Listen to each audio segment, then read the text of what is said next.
Hello everyone, welcome back to my channel everyday cooking. Everyday কুকিংয়ে সবাইকে স্বাগতম। এখানে আমি 6-7টি টমেটো নিয়েছি, খুব সুন্দরভাবে পরিষ্কার করে ধুয়ে নিয়েছি। আর এই সিজনে টমেটো টক খেতে দারুণ মজা লাগে। টমেটোগুলোকে আমি কেটে নিয়েছি, দেখুন কিভাবে লম্বা লম্বা করে কেটে নিয়েছি।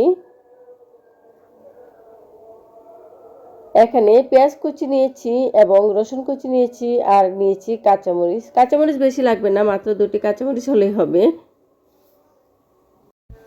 এইভাবে টমেটো টক রান্না করলে ছোট বড় সবাই অনেক মজা করে খেতে পারে, কারণ ঝাল হবে না, ডালের মতো খেতে পারে। এই জন্য ছোট বড় সবারই অনেক পছন্দ, বিশেষ করে বাচ্চারা অনেক মজা করে খেতে পারে। দেখে নিন আমার আজকের টমেটো টক রান্নার রেসিপি। প্রথমে চুলায় একটি পাতিল বসিয়ে দিয়েছি, পাতিলে দিয়ে দিচ্ছি পরিমাণ মতো পানি, অর্থাৎ টক রান্নার জন্য ঝোলের যে পানিটা, ওই পানিটা আমি বেশি করে দিয়ে এখন দিয়ে দিচ্ছি কেটে রাখা টমেটোগুলো। সবগুলো টমেটো আমি একেবারেই দিয়ে দিচ্ছি।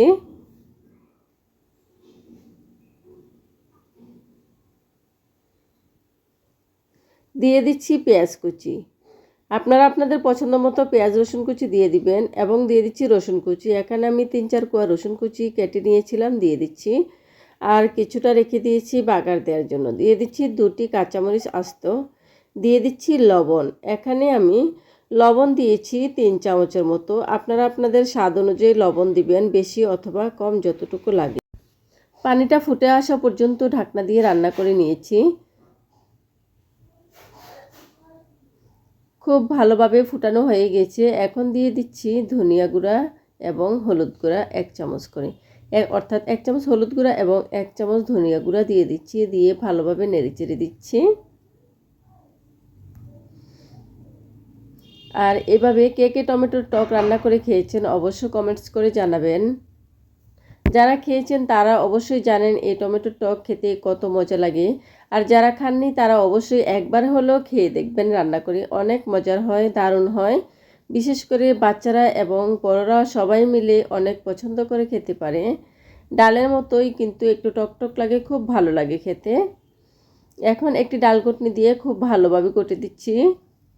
পেঁয়াজ রসুন এবং টমেটোগুলোকে খুব ভালোভাবে মিক্সড করে দিচ্ছি। এখানে আমি টক টমেটো নিয়েছি 3টি এবং বাকি 4টি নিয়েছি টক মিষ্টি টমেটো।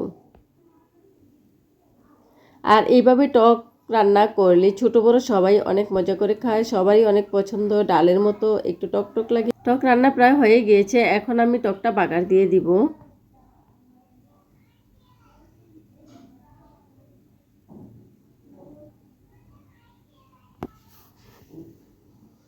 বাগারের জন্য দিয়ে দিচ্ছি আমি তেল পরিমাণ মতো।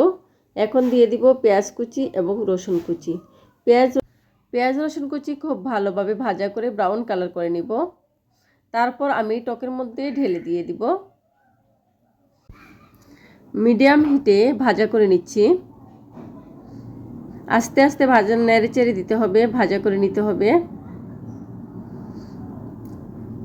ভাজা প্রায় হয়ে গিয়েছে, আরও কিছুটা ভাজা করে নিতে হবে। আর এভাবে টক অবশ্যই আপনারা একবার হলেও রান্না করে খেয়ে দেখবেন, দারুণ মজা লাগে খেতে। পেঁয়াজ রসুন কুচিগুলো প্রায় ভাজা হয়ে গিয়েছে। এখন আমি ডালের মধ্যে, অর্থাৎ টমেটো টকের মধ্যে ঢেলে দিব।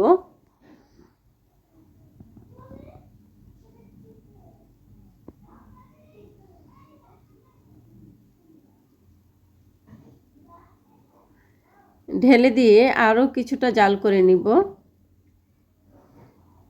আমার ভিডিওটি যদি আপনারা ইউটিউব চ্যানেল থেকে দেখেন তাহলে প্লিজ চ্যানেলটি সাবস্ক্রাইব করে পাশে থাকবেন আর একটি লাইক দিবেন।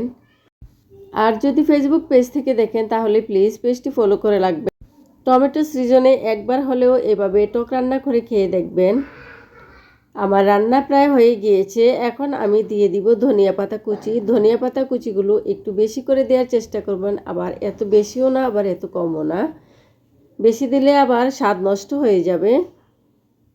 ধনিয়া পাতা কুচি দিয়ে একটু নেড়ে চেড়ে চুলার জালটা বন্ধ করে দিব। সবাই ভালো থাকবেন। আল্লাহ হাফেজ। আসসালামু আলাইকুম।